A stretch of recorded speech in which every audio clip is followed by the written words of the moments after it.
ارشاد فرمایا اللہ تعالیٰ نے کہ تم اپنے ماں باپ کے ساتھ اچھا برتاؤ کیا کرو۔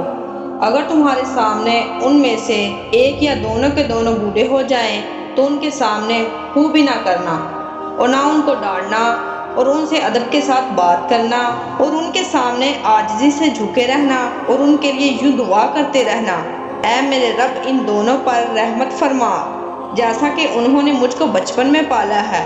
اور نبی کریم صلی اللہ علیہ وآلہ وسلم فرماتے ہیں کہ جو شخص اپنے ماں باپ کو تکلیف دے گا جنت اس پر حرام ہے۔ ماں باپ کو خوش رکھنا اللہ تعالیٰ کو خوش رکھنا ہے اور ان کو ناراض کرنا اللہ تعالیٰ کو ناراض کرنا ہے۔ رسول کریم صلی اللہ علیہ وآلہ وسلم کی خدمت میں ایک شخص نے عرض کی، یا رسول اللہ صلی اللہ علیہ وآلہ وسلم، مجھے کوئی ایسی نصیحت کریں جو دنیا و آخرت میں کام آئے۔ آپ صلی اللہ علیہ وآلہ وسلم نے فرمایا، تمہارے ماں باپ زندہ ہے؟ کہا ہاں۔ حضور صلی اللہ علیہ وآلہ وسلم نے فرمایا، تم ان کی خدمت کیا کرو، ان کو ایک لقمہ کھلانے کے بدلے تم کو جنت میں ایک محل ملے گا۔ ایک اور شخص نے عرض کی، یا رسول اللہ صلی اللہ علیہ وآلہ وسلم، میں اپنی ماں کی خدمت بھی کرتا ہوں، روٹی کپڑا بھی دیتا ہوں، مگر وہ مجھ سے لڑتی رہتی ہے، اب جو آپ کا حکم ہوگا وہ کروں گا۔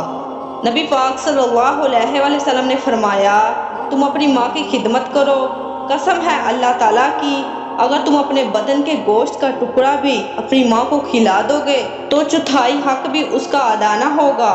کیا تم کو معلوم نہیں کہ جنت ماں اور باپ کے قدموں کے نیچے ہے؟